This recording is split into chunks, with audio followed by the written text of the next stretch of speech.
Bonjour à tous et bienvenue dans ce deuxième webinaire dans lequel nous allons nous intéresser au web. Notre objectif est de démystifier le web. Pour cela, nous allons nous intéresser à des éléments clés du web.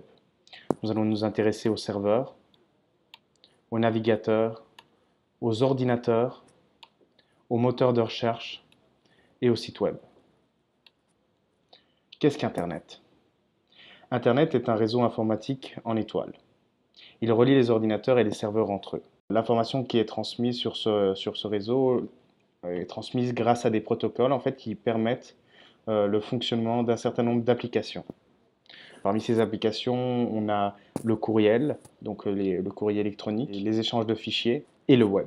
Le web, bien entendu, étant le support, disons la toile sur laquelle s'affichent les sites internet. Qu'est-ce qu'un ordinateur?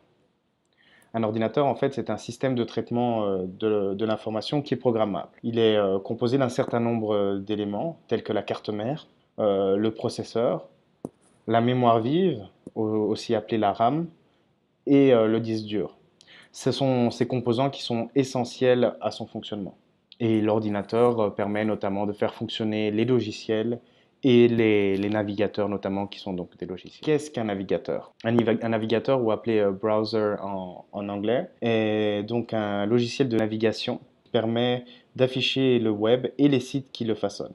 Il existe de nombreux navigateurs tels que Google Chrome, Mozilla Firefox, Internet Explorer qui est désormais Edge, Safari ou Opera.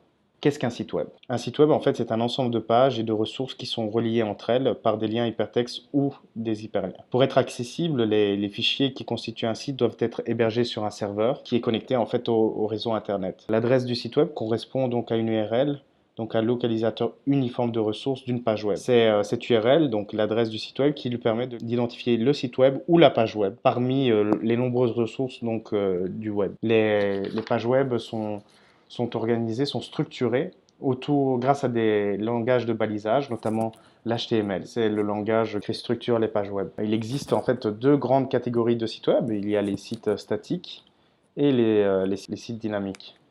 Les sites statiques ne font pas appel à des bases de données. Le changement en fait de contenu sur un site statique, il est effectué dans le contenu de la page. Il faut l'effectuer manuellement. Un site dynamique propose, lui, quant à lui, des contenus qui peuvent être modifiés dans le temps. Les pages du site sont générées à partir de données et de sources de données présentes dans des bases de données. Certaines fonctionnalités sont spécifiques aux sites dynamiques, par exemple les blogs, les données telles que les dates, la gestion des contenus multilingues et des fonctionnalités qui sont propres au web collaboratif et participatif, pour ce qui est notamment des commentaires. Les systèmes de gestion de contenu tels que WordPress, Joomla ou Drupal sont donc des CMS qui exploitent le dynamisme des pages web. Qu'est-ce qu'un moteur de recherche? Un moteur de recherche, c'est une application qui permet de trouver des ressources à partir d'une requête sous forme de mots. Les moteurs de recherche tels que Google, Yahoo, Bing, Baidu et Yandex en fait permettent de trouver des pages web, des images, des vidéos et des fichiers principalement, qu'on effectue donc une requête avec des mots-clés. Comment fonctionnent les moteurs de recherche? Les moteurs de recherche en fait sont composés de trois fonctions essentielles. La première fonction des moteurs de recherche consiste dans l'exploration. Lors de l'exploration, les moteurs de recherche utilisent des robots, qui sont aussi appelés bots, spiders, crawlers ou agents pour explorer les pages qui constituent le web. Ils explorent le web en suivant les hyperliens. La deuxième fonctionnalité essentielle, c'est l'indexation. Les robots d'indexation, en fait, ils récupèrent les ressources qui sont jugées intéressantes lorsqu'ils procèdent à l'indexation de pages web.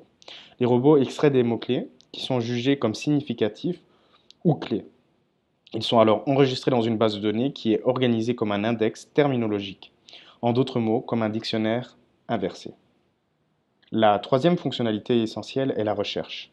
La recherche concerne les requêtes du moteur et la restitution de résultats.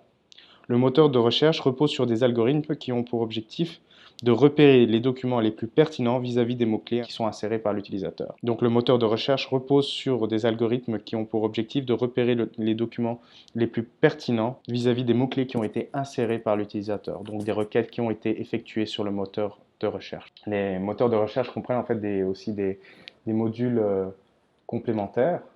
Parmi ces modules, en fait, on a le correcteur orthographiques. Il corrige les erreurs d'orthographe qui sont introduites dans la requête de l'utilisateur sur le moteur de recherche. On a aussi le matiseur. Donc le lematiseur, en fait, il augmente la portée des recherches sur certains mots-clés.